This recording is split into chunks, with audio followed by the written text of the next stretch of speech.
យើងចាំតិចទៅខ្ញុំបើក DNS server ខ្ញុំសិន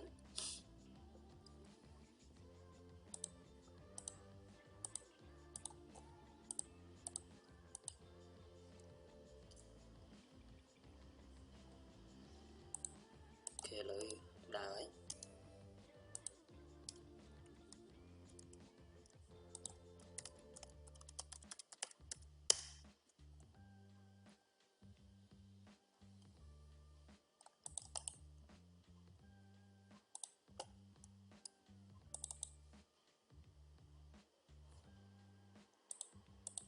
អូខេអញ្ចឹងការវីដេអូមុនខ្ញុំបានបង្កើត domain មួយដែលមានឈ្មោះថា testing.com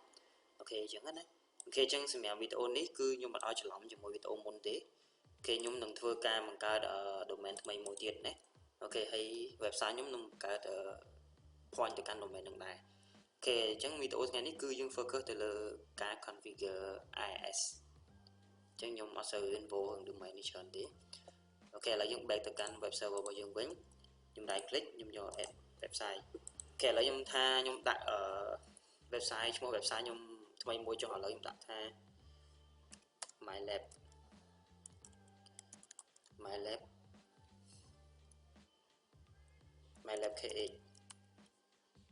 kh.com ណា mylabkh.com អញ្ចឹងទៅបន្តមកទៀតកន្លែងនេះគឺជាកន្លែងដែលយើង point ទៅកាន់ directory ដែលយើង store website របស់យើងណាអូខេអញ្ចឹងជា default គឺវា store នៅក្នុង drive C ហើយ internet pub ហើយ www អូខេនេះគឺជាកន្លែងដែលវា store web សម្រាប់យើង upload ដល់ website របស់យើងណាអូខេកន្លែងនេះខ្ញុំលុបវាចោលទៅខ្ញុំបង្កើត website ថ្មីអូខេអញ្ចឹងឥឡូវខ្ញុំ point មកកាន់ physical part របស់វាកន្លែងខ្ញុំសូមមិញនេះកន្លែង internet pub នេះអូខេអញ្ចឹងកន្លែងនេះយើងដាក់ឈ្មោះ website របស់យើងកន្លែងនេះគេឲ្យ example ណា www.gotozo.com អញ្ចឹងទៅឬមួយ marketing subdomain អីផ្សេងទាំងអស់គ្នាដែរណាឥឡូវឧទាហរណ៍ថាដាក់ថា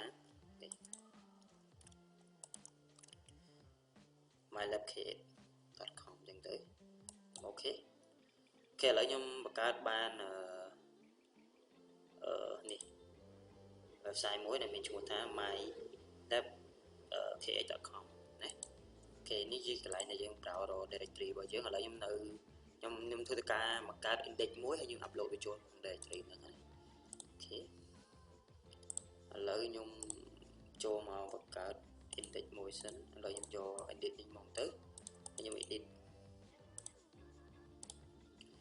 អូខេចុះបាច់អូខេហ្នឹងក៏បានអូខេ copy ថ្មីអានេះខ្ញុំដាក់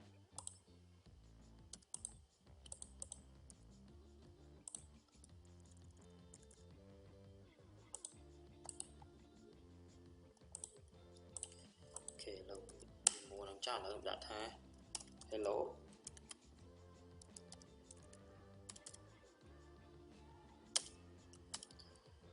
my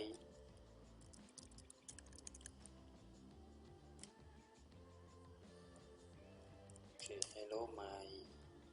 lab kh.com ដាក់អញ្ចឹងណាអូខេអញ្ចឹងខ្ញុំសរសេរតាមបន្ទាត់មកបានហើយព្រោះដោយសារនេះគ្រាន់តែជា testing ហើយជានិច្ចការអ្នកនរគ្នាមាន website ផ្សេងហ្នឹងទៅនេះគ្រាន់តែសរសេរ HTML file មកបន្ទាត់ទេ hello my lab kh.com អូខេ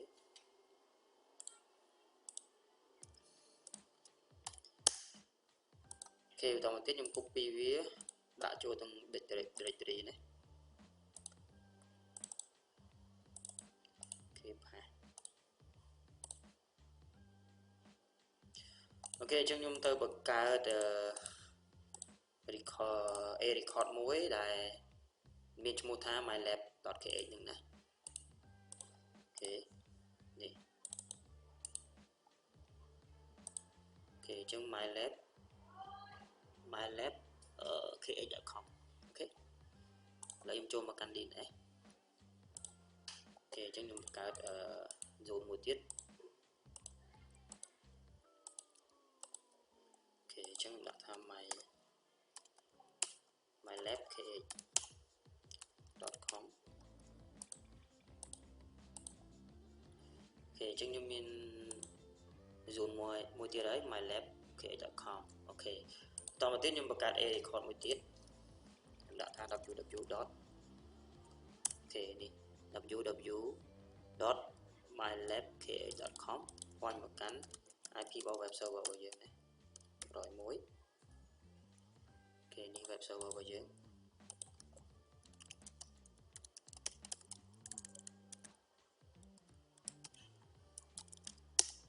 អូខេ101ណាអូខេឥឡូវខ្ញុំចូលមកកាន់ DNS វិញអូខេ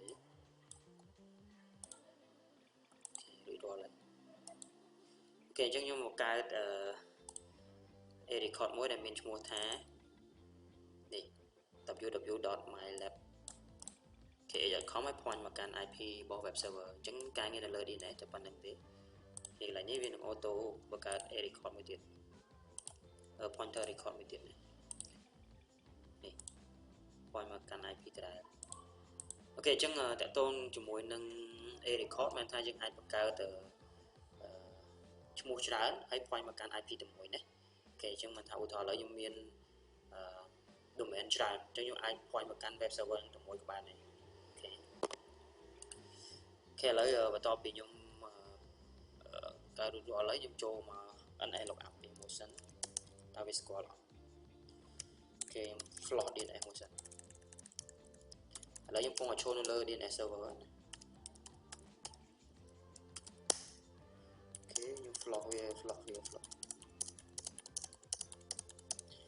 DNS lookup mylab www.mylab.ka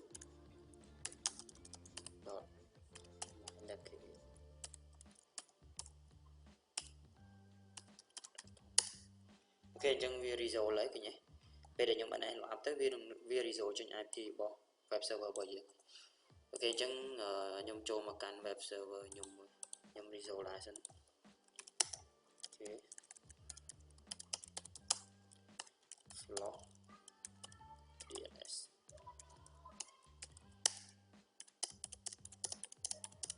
អូខេ NA lookup mylab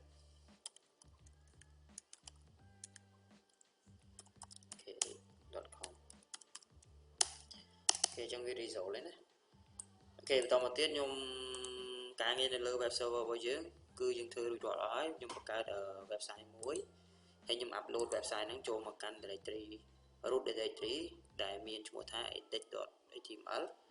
អូខេតែប៉ុណ្្នឹងទេហើយកន្លែងនេះខ្ញុំបាន point មកកាន់ physical វារួចរាល់ហើយអូខេក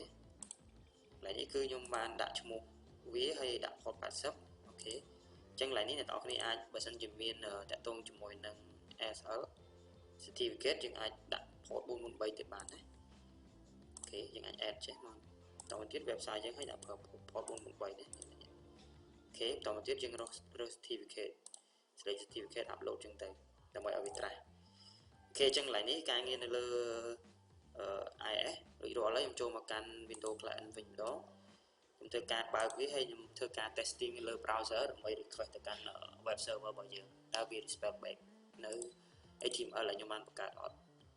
ក៏ដូចជា website ដែលមានតែខ្ញុំសរសេរនៅលើនឹងដាក់ថា hello mylabka.com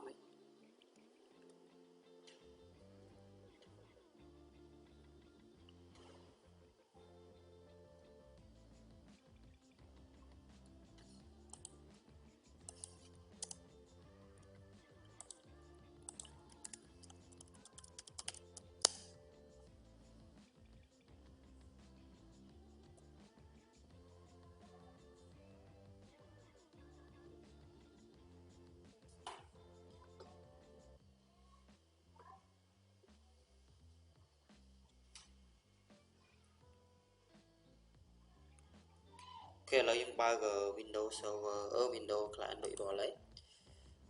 អូខេឥឡូវខ្ញុំចូលមកកាន់ browser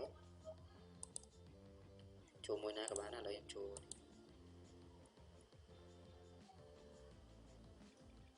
អូខេឥឡូវខ្ញុំចូល NA lookup សិន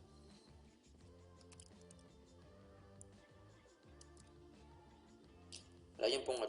show lên lơ Windows lại nữa Windows 10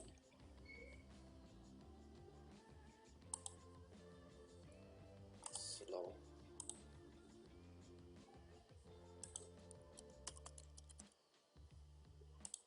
tăng bao trình nó trình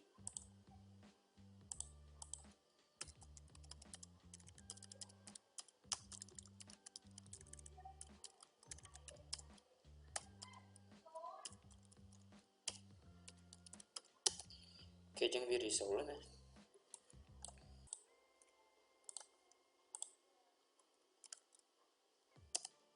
ok này score này my lab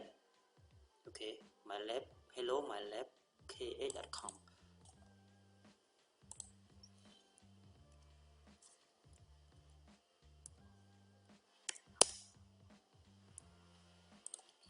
nhung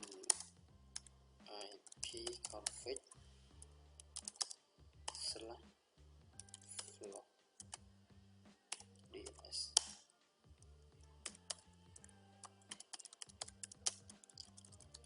anh nhung còn trap suit nó lưu web server làm bắt lại anh ấy bị tạo hay oh shit nhiều cho mất đã W vào mục shit này nhé xong trẻ ngón tay bay đã tập bên click đã W vào mục ok chừng việc đá là nhé như vậy W này khi ra môn nó nhung click đã W để như vậy này nhung click đã này trẻ ngon mấy cái học đá này là những sản W vào mục tiền mà bây giờ để sao giờ theory để đấy chứ này ok bao nhiêu theory để đấy bạn còn cái quay anh ấy point vào căn W đôi mỗi coi chơi vào căn ở cinem môi máu còn cái quay anh ấy cái point tới căn W ok chừng tại tôn cho mỗi nâng video ngày ní tại tôn cho mỗi nâng ca làm lãng service IIS cái đôi chưa cả configure website là mày ai giờ sẽ bị client được khỏe máu ở lối đào hỏi ok chừng nhung xung và chọc ở trong lãng lab chừng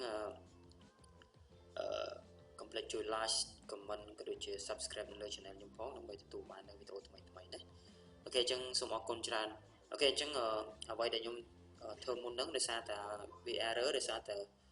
nhưng mà bạn mơ cái lại làm dù này chẳng dương khi dương tập sụt vía nó về đàn mình bàn hai cắt lại nó dương khi dương phản issue về tới ok chẳng cái này dương file issue cái chớn dương mình experience cái này chớn một cả đó sẽ bàn hai ok chẳng sẽ mẹ bị tụt ngay ní nhung sung và chọc trầm đằng ấy ok chẳng sung một con tràn